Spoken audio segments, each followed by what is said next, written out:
5 दिसंबर 2021 हरियाणा के पानीपत शहर में रहने वाले भराड़ा परिवार को अंदाजा भी नहीं था कि आज का दिन उनकी जिंदगी में अमावस की रात से भी ज्यादा अंधेरा लेकर आएगा। दोपहर 12 बजे के आसपास एक सीसीटीवी कैमरे में एक संदिग्ध शख्स दिखाई देता है जो विनोद भराड़ा के घर की ओर बढ़ रहा था। उस समय घर में विनोद अपने कमरे में लेटे आराम कर रहे थे क्योंकि कुछ महीने पहले हुए एक सड़क हादसे में उनके दोनों पैरों में फ्रैक्चर हो गया था। वहीं उनकी पत्नी निधि किचन में खाना बना रही थी। घर का मुख्य दरवाजा खुला था और इसी का फायदा उठाकर वो शख्स बड़ी आसानी से घर में दाखिल हो गया। वो दबे पांव अंदर घुसा और किसी को उसकी मौजूदगी का अंदाजा तक नहीं हुआ। मौका देखकर वो सीधे उस कमरे की ओर बढ़ा जहां विनोद लेटे हुए थे और उस पर हमला कर दिया। शोर सुनकर निधि तुरंत किचन से बाहर दौड़ी। जैसे ही उन्होंने देखा कि उनके पति पर हमला हो रहा है, उन्होंने कमरे का दरवाजा खोलने की कोशिश की लेकिन नाकाम रही। वो भागकर बाहर निकली और मदद के लिए चिल्लाने लगी। पड़ोसी और घरवाले बिना देरी किए अंदर पहुंचे लेकिन कमरा अंदर से कुछ इस तरह बंद था कि दरवाजा लाख कोशिशों के बावजूद नहीं खुल पाया।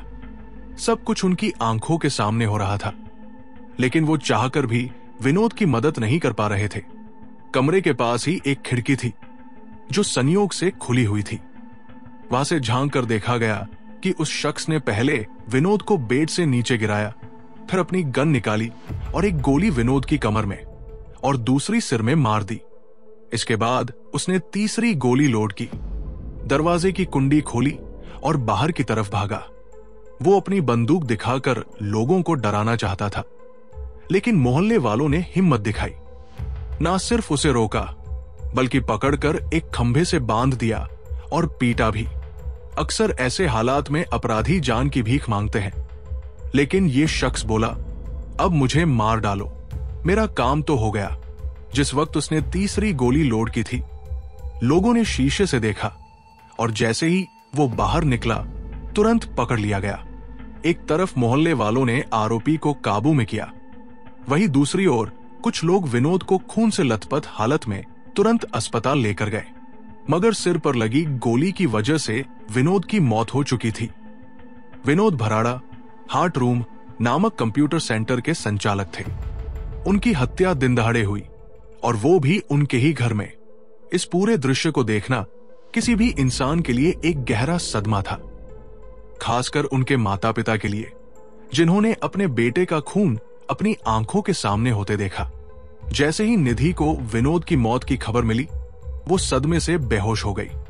एक हंसता खेलता परिवार चंद पलों में बिखर गया। अब सवाल यह था, आखिर इस हत्या के पीछे असली मकसद क्या था? इसका जवाब छुपा था उस हादसे में जो इस मर्डर से 2 महीने और 10 दिन पहले हुआ था। 5 अक्टूबर 2021 को शाम का वक्त था। विनोद अपने कंप्यूटर सेंटर के बाहर कुर्सी पर बैठे थे जैसे वो रोज बैठा करते थे। तभी अचानक एक तेज रफ्तार पिकअप ट्रक ने उन्हें सीधी टक्कर मार दी। एक्सीडेंट इतना खतरनाक था कि जान बचने की उम्मीद ना के बराबर थी लेकिन कुदरत का करिश्मा ऐसा था कि विनोद की जान बच गई। हालांकि उनके दोनों पैर टूट गए। विनोद के चाचा की शिकायत पर ट्रक ड्राइवर को पुलिस ने अरेस्ट किया। उसका नाम था देव सुनार उर्फ दीपक। अदालत में उसने कहा कि ट्रक के ब्रेक फेल हो गए थे इसलिए हादसा हुआ, लेकिन चूंकि ये एक हिट एंड रन केस था इसलिए देव कुछ ही दिन में जमानत पर बाहर आ गया। यहीं से शुरू हुआ असली खेल। जेल से बाहर आने के बाद देव विनोद पर केस वापस लेने का दबाव डालने लगा। विनोद ने साफ इनकार कर दिया। शायद उन्हें अंदाजा नहीं था कि ये इनकार उनकी जान पर भारी पड़ जाएगा। देव ने इस इनकार को अपनी बेइज्जती मान लिया और बदला लेने की ठान ली। पुलिस ने जब इस मर्डर की जांच की तो उन्हें यह जल्दी ही समझ में आ गया कि गोली मारने वाला वही आदमी था जो विनोद को पहले एक्सीडेंट में घायल कर चुका था। उन्होंने उसे सेक्शन 302 के तहत गिरफ्तार कर लिया। सब कुछ देखकर लग रहा था कि ये एक सीधा ओपन एंड शट केस है, लेकिन कई बार जो दिखता है वही सच नहीं होता। क्या ये सब कुछ सिर्फ एक एक्सीडेंट और बदले की भावना का नतीजा था, या फिर इसके पीछे कोई और गहरी साजिश छुपी थी? 2 साल बीत चुके थे विनोद भराड़ा की दर्दनाक हत्या को। साल 2024 में इस केस में एक नई हलचल शुरू हुई और इसकी शुरुआत हुई एक मैसेज से। यह मैसेज ऑस्ट्रेलिया में रह रहे विनोद के छोटे भाई प्रमोद भराड़ा ने पानीपत के नए एसपी अजीत सिंह शेखावत को भेजा था। इस मैसेज में प्रमोद ने एक चौंकाने वाला दावा किया। उन्होंने कहा कि विनोद की हत्या में परिवार के ही किसी शख्स का हाथ हो सकता है और उन्होंने केस की दोबारा जांच की मांग की। यह पहली बार नहीं था जब प्रमोद भराड़ा ने पुलिस से न्याय की गुहार लगाई थी, लेकिन पहले किसी ने उनकी बात पर ध्यान नहीं दिया। मगर जब अजीत शेखावत जैसे तेजतर्रार और ईमानदार अफसर ने पानीपत का चार्ज लिया, प्रमोद के मन में उम्मीद की एक नई किरण जगी। अजीत शेखावत ने केस की फाइल मंगाई और जैसे जैसे वो केस के पन्नों में उतरते गए, एक सवाल बार बार उनके मन में गूंजता रहा। अगर ये सिर्फ एक्सीडेंट का बदला था, तो फिर गोली चलाने वाले ट्रक ड्राइवर देव सुनार को इतनी बड़ी रिस्क उठाने की क्या जरूरत थी? एक मामूली हिट एंड रन केस में जहां अधिकतम सजा कुछ सालों की होती, वहां कोई मर्डर जैसी सजा का जोखिम क्यों लेगा? शायद इसलिए क्योंकि गोली चलाने वाले के हाथ में सिर्फ बंदूक थी, ट्रिगर दबाने का हुक्म किसी और का था। यहीं से अजीत शेखावत ने इस केस की तह में जाने का फैसला किया।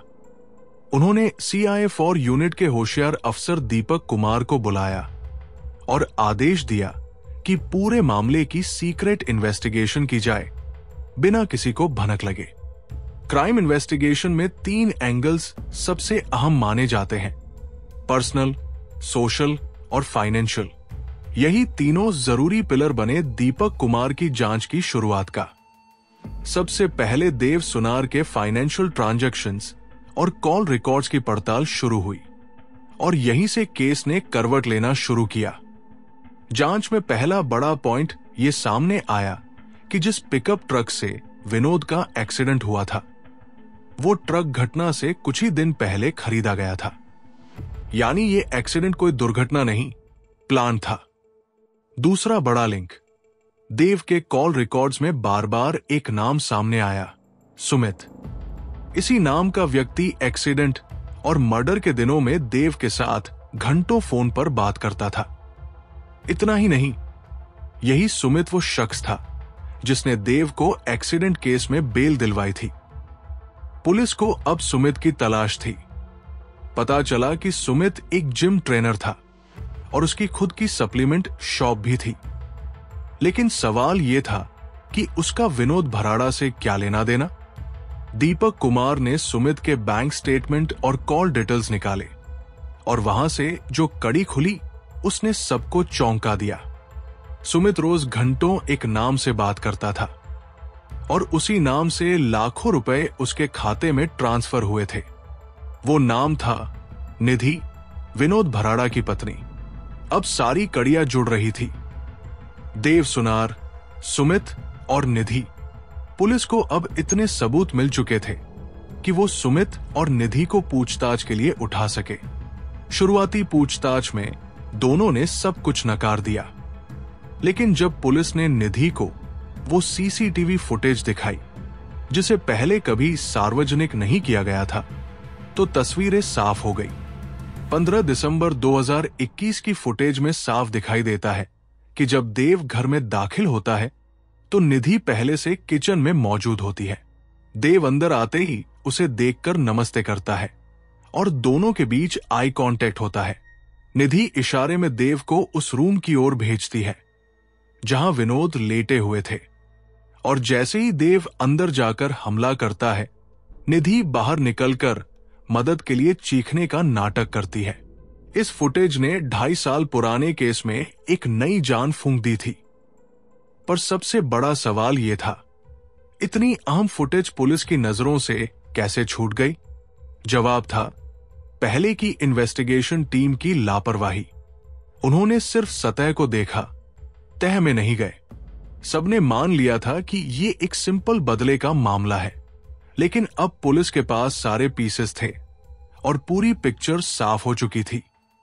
निधि जब ज्यादा देर तक इधर उधर की बातें करने लगी तो पुलिस ने सख्ती दिखाई और जैसा अक्सर होता है, सच बाहर आने लगा। वो महिला जिसे विनोद ने अपनी जिंदगी से भी ज्यादा चाहा था, वही उनकी सबसे बड़ी दुश्मन बन गई थी। चाहे पूजा पाठ हो, फेस्टिवल हो, फैमिली टाइम हो या फिर बिजनेस, निधि हर पहलू में विनोद का साथ देती थी। वो उनके लिए व्रत तक रखती थी, लंबी उम्र की दुआएं मांगती थी। परिवार का हर सदस्य उसे आदर्श बहू और मां की तरह सम्मान देता था। वो बच्चों की परवरिश अच्छे से कर रही थी और घर में किसी चीज की कोई कमी नहीं थी। बिजनेस भी अच्छा चल रहा था। विनोद और निधि की जिंदगी बाहर से देखी जाए तो एक परफेक्ट मैरिड लाइफ लगती थी। बर्थडे पार्टीज, फैमिली वीडियोस, हंसता खेलता माहौल। लेकिन सवाल उठता है, अगर सब कुछ इतना अच्छा था तो फिर निधि ने अपने ही पति का मर्डर क्यों करवाया? 2021 में निधि ने फिटनेस के लिए जिम ज्वाइन किया। विनोद ने भी उसके इस फैसले को सपोर्ट किया। वही उसकी मुलाकात हुई सुमित से, जो जिम में पर्सनल ट्रेनर था। पहले ट्रेनिंग शुरू हुई और फिर नजदीकियां बढ़ने लगी। धीरे धीरे ये रिश्ता अफेयर में बदल गया। सुमित जानता था कि निधि शादीशुदा है, फिर भी उसे फर्क नहीं पड़ा, बल्कि उसकी नजर विनोद के पैसों पर थी। जब किसी रिश्ते में नया जुनून आता है तो वो छुपाए नहीं छुपता। निधि की बातें, उसके हाव भाव, फोन कॉल्स सब बदल चुके थे। निधि रोज सुमित से घंटों बात करती और हर दिन अपनी कॉल हिस्ट्री डिलीट कर देती। एक दिन विनोद ने यह नोटिस कर लिया। शक मन में आ चुका था। शायद विनोद ने एक मौका देना चाहा, बच्चों की वजह से। लेकिन निधि अब सुमित के साथ एक नई जिंदगी की तरफ बढ़ चुकी थी। उसके इरादे बदल चुके थे। अब विनोद उसे रास्ते का रोड़ा लगने लगे थे। ऊपर से अगर विनोद की मौत होती तो उसे इंश्योरेंस से मोटी रकम भी मिलती। सितंबर 2021 में निधि और सुमित ने मिलकर देव सुनार उर्फ दीपक को विनोद को मारने की सुपारी दे दी। प्लान था, पहले एक्सीडेंट दिखाकर हत्या की जाए। निधि ने ही देव को पिकअप ट्रक दिलवाया, जिसकी ईएमआई भी वो खुद भर रही थी। उसने देव को विनोद के शेड्यूल की जानकारी भी दी। 5 अक्टूबर को देव ने ट्रक से विनोद को टक्कर मारी, लेकिन किस्मत से विनोद बच गए। देव गिरफ्तार हुआ, फिर बेल पर छूट गया। लेकिन प्लान वहीं नहीं रुका। 15 दिसंबर 2021 को देव निधि के इशारे पर घर आया और वही हुआ जिसकी प्लानिंग थी। देव ने विनोद पर गोली चलाई और भागने की कोशिश की, लेकिन भीड़ ने उसे पकड़ लिया। इस पूरी साजिश की मास्टरमाइंड निधि थी। अब सवाल ये कि ऑस्ट्रेलिया में रह रहे विनोद के भाई प्रमोद भराड़ा को इस पर शक कैसे हुआ? निधि ने विनोद की मौत के कुछ समय बाद घर छोड़ा और अपने बच्चों व ससुर को लेकर नई जगह शिफ्ट हो गई। वहां से वो सुमित से खुलकर मिल सके, इसके लिए माहौल सेट किया। वो धीरे धीरे अपने ससुर के बैंक अकाउंट से पैसे निकालने लगी। कुछ महीनों में उसने अपने बेटे और ससुर को ऑस्ट्रेलिया भेज दिया। खुद सुमित के साथ मस्ती भरी जिंदगी में रम गई।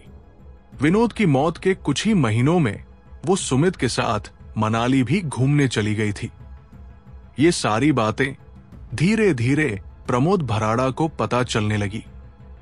मार्च 2024 में जब कोर्ट में गवाही के वक्त निधि ने अपने ही पति के कातिल को पहचानने से इनकार किया, तो प्रमोद को सब यकीन में बदल गया। उन्होंने एक बार फिर पुलिस से मदद मांगी। इस बार पानीपत में ईमानदार आईपीएस अफसर अजीत सिन्हा शेखावत पोस्ट हुए थे। उन्होंने पूरी केस फाइल दोबारा खुलवाई, सीसीटीवी फुटेज की गहराई से जांच करवाई और वो सब सामने आया जो पहले छुपा दिया गया था। विनोद भराड़ा का मर्डर कोई रैंडम क्राइम नहीं, बल्कि एक सुनियोजित साजिश थी। एक ऐसी साजिश जो उसके अपने ही घर के अंदर रची गई थी। निधि के मुस्कुराते चेहरे के पीछे छुपा वो घिनौना सच, जिसने अपने पति को मारा, बच्चों से पिता छीन लिया और परिवार को तबाह कर दिया। ये थी विनोद भराड़ा मर्डर केस की पूरी कहानी। एक ऐसी साजिश जो अपने ही घर की दीवारों के बीच रची गई थी। एक आदर्श परिवार, एक आदर्श पत्नी, और फिर एक ऐसा भयानक सच जिसने सब कुछ तोड़कर रख दिया। साजिश की ये कहानियां हमें एक बात सिखाती है, सबसे बड़ा धोखा हमेशा अपनों से ही होता है। निधि ने सिर्फ अपने पति को नहीं मारा, उसने भरोसे, रिश्ते और मासूमियत का गला घोंट दिया। इंसाफ शायद मिल गया हो, लेकिन जिंदगी में जो खालीपन रह जाता है वो किसी सजा से नहीं भरता। ये कहानी सिर्फ एक मर्डर की नहीं थी, ये उन रिश्तों की परतें खोलती है जिनके अंदर छुपे जहर का हमें अंदाजा भी नहीं होता। आप देख रहे थे डॉक्यूमेंट्री, जहां हम सच को उसके सबसे काले चेहरे के साथ सामने लाते हैं। अगली कहानी में फिर मिलेंगे, एक नई सच्चाई, एक नए अपराध और एक नई साजिश के साथ। तब तक याद रखिए, जो दिखता है वो हमेशा सच नहीं होता, और जो सच होता है वो अक्सर सबसे ज्यादा डरावना होता है।